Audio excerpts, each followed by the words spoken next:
Good morning BLED first year students. NPE 1986 राष्ट्रीय शिक्षा नीति 1986 के बारे में हम लोग पढ़ रहे थे और इनके सुझावों के संबंध में जो इनकी विशेषताएं कुछ थी उनके बारे में हम लोग चर्चा कर रहे थे। तो जहां तक हम लोग पिछली क्लास में पढ़ चुके थे उसके आगे से स्टार्ट करते हैं। सबसे पहले आता है स्त्री शिक्षा, वुमेन्स एजुकेशन। तो राष्ट्रीय शिक्षा नीति 1986 ने स्त्री शिक्षा को भी प्रोत्साहित करने के बारे में अपने सुझाव, अपने मत दिए थे और इन्होंने कहा कि समयबद्ध कार्यक्रम के अनुसार स्त्रियों की जो निरक्षरता है उसका उन्मूलन किया जाना चाहिए और प्रत्येक बालिका को प्राथमिक स्तर तक की शिक्षा जो है वो उपलब्ध कराई जाए। इसके अतिरिक्त प्रत्येक बालिका जो है वो जीवन जीने के लिए जो उपयोगी शिक्षा है उसको भी प्राप्त कर सके। इस प्रकार से इन्होंने स्त्री शिक्षा के बारे में अपने सुझाव दिए। अगला है विकलांगों की शिक्षा, एजुकेशन ऑफ हैंडीकैप्ड। तो जो मानसिक रूप से या शारीरिक रूप से विकलांग लोग हैं उनके लिए भी उचित प्रकार से शिक्षा व्यवस्था की जानी चाहिए और ऐसे लोगों के लिए छात्रावास भी बनाए जाने चाहिए। इस प्रकार के कुछ सुझाव इन्होंने विकलांगों की शिक्षा के बारे में भी दिए। अनुसूचित जातियों और जनजातियों की शिक्षा, ऐसे वर्ग जो अनुसूचित जाति और जनजातियों से बिलोंग करते हैं उन्हें भी शिक्षा के पर्याप्त अवसर मिलने चाहिए, उन्हें भी शिक्षा के लिए समानता प्राप्त होनी चाहिए और सभी सामान्य वर्ग के साथ ये भी शिक्षा प्राप्त कर सके, इसलिए उचित कदम उठाए जाने की आवश्यकता है।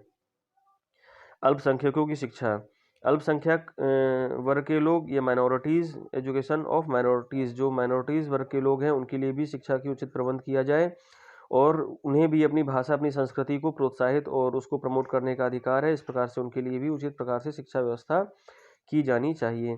प्रौढ़ शिक्षा, ऐसे लोग जो कि अपने निश्चित समय पर शिक्षा प्राप्त नहीं कर पाए हैं और कहीं ना कहीं अब वो एडल्ट हो चुके हैं, बड़े हो चुके हैं, प्रौढ़ हो चुके हैं और वो अब सामान्य बच्चों के साथ स्कूल जा कर के शिक्षा प्राप्त नहीं कर सकते, उनके लिए भी विभिन्न प्रकार के कार्यक्रमों के माध्यम से शिक्षा प्रदान करने का सुझाव 1986 की शिक्षा नीति के अंतर्गत दिए गए।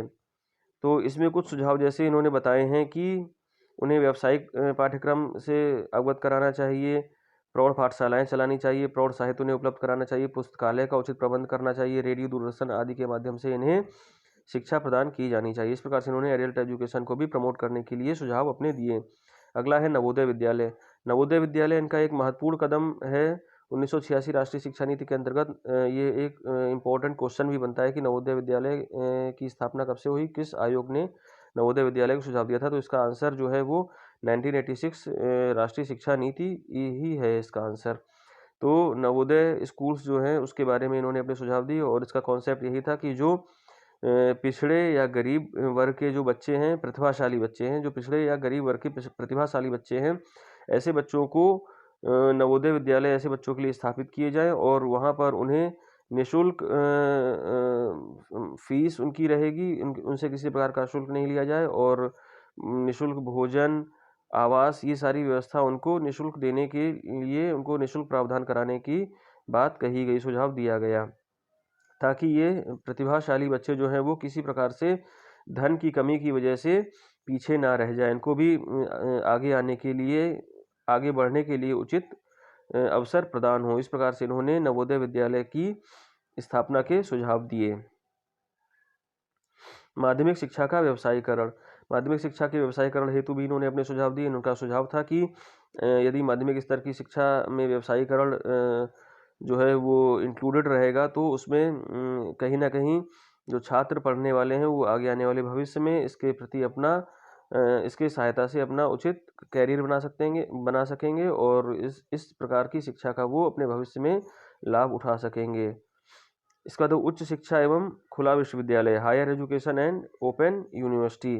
तो उच्च शिक्षा के विस्तार की भी आवश्यकता इन्होंने अपने सुझावों में दी कि उच्च स्तर की शिक्षा का विस्तार किया जाना चाहिए, क्योंकि सभी लोगों को कहीं ना कहीं उच्च स्तर की शिक्षा प्राप्त होने में अक्षमता थी और इस प्रकार से उन्होंने खुला विश्वविद्यालय ओपन करने का भी सुझाव दिया कि खुले विश्वविद्यालयों को प्रोत्साहित किया जाना चाहिए और जो लोग इंटरमीडिएट तक की शिक्षा प्राप्त करने के बाद या हायर एजुकेशन वो प्राप्त नहीं कर पा रहे हैं अपने कुछ निजी कारणों की वजह से या जॉब की वजह से, व्यवसाय की वजह से या गरीबी की वजह से, जिस वजह से भी, उनके लिए ओपन यूनिवर्सिटीज़ की स्थापना की जानी चाहिए। इस प्रकार से इन्होंने जो 1985 में IGNOU Indira Gandhi national open university है उसको और सुदृढ़ किए जाने का सुझाव दिया।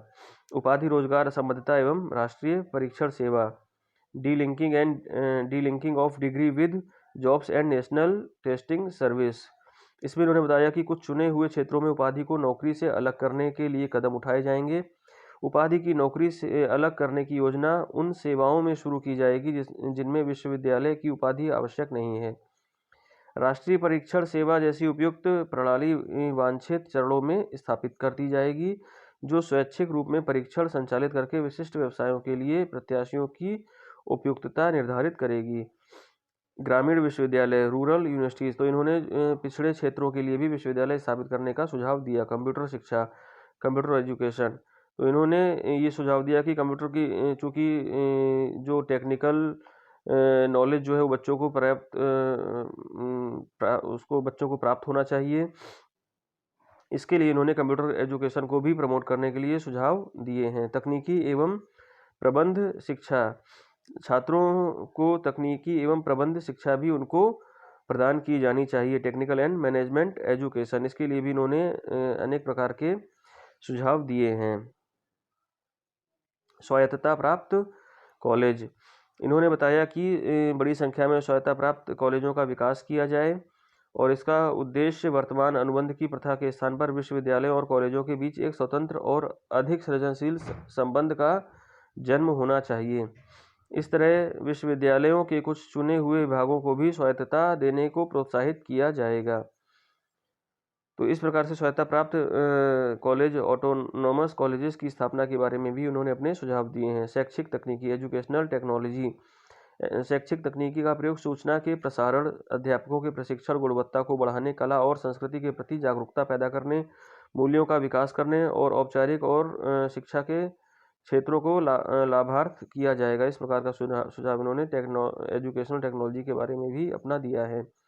गणित और विज्ञान की शिक्षा, teaching of mathematics and science, गणित और विज्ञान की शिक्षा को भी इन्होंने प्रोत्साहित करने का सुझाव दिया। इसके माध्यम से बच्चों में तर्क, सोचने की क्षमता और विश्लेषण, एनालिसिस, इस तरह के उनके अंदर गुण या उनके अंदर योग्यता डेवलप हो सकेगी।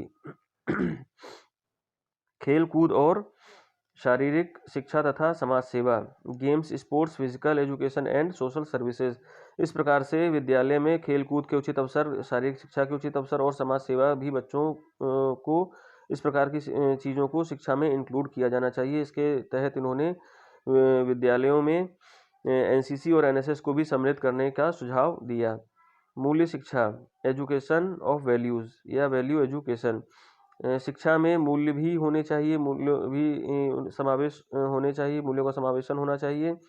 इस प्रकार से बच्चों में असहिष्णुता, अंधविश्वास, हिंसा, भागवता आदि के उन्मूलन में सहायता मिल सकेगी। इसलिए इन्होंने शिक्षा में मूल्यों को भी सम्मिलित करने का सुझाव दिया है। शिक्षा एवं पर्यावरण, बच्चों को शिक्षा और पर्यावरण के भी उचित संबंध के बारे में ज्ञान देना चाहिए। शिक्षा के माध्यम से पर्यावरण की शिक्षा उन्हें प्रदान की जानी चाहिए ताकि बच्चे पर्यावरण के बारे में जागरूक हो सकें। पुस्तकों की गुणवत्ता, पुस्तकें जो है वो अच्छी क्वालिटी ऑफ बुक्स, पुस्तकें जो है वो अच्छी क्वालिटी में बच्चों को प्रोवाइड हो सकें। इसके लिए शिक्षकों को प्रोत्साहित किया जाना चाहिए और उन्हें अच्छे से अच्छे पुस्तकों को लिखने के लिए उचित सुविधाएं प्रदान की जानी चाहिए। मूल्यांकन प्रक्रिया और परीक्षा सुधार, मूल्यांकन जो है वो वस्तुनिष्ठ, विश्वसनीय, वैध होना चाहिए और इसी प्रकार से परीक्षा भी वस्तुनिष्ठ, विश्वसनीय और वैध होनी चाहिए। और बच्चों में इस प्रकार की परीक्षा और मूल्यांकन डेवलप करना चाहिए ताकि बच्चों की रटने की प्रवृत्ति जो है वो कहीं दूर हो सके और एक्चुअल नॉलेज को बच्चे समझ करके उसके प्रति ज्ञान प्राप्त कर सके। भारतीय शिक्षा सेवा, इंडियन एजुकेशन सर्विस,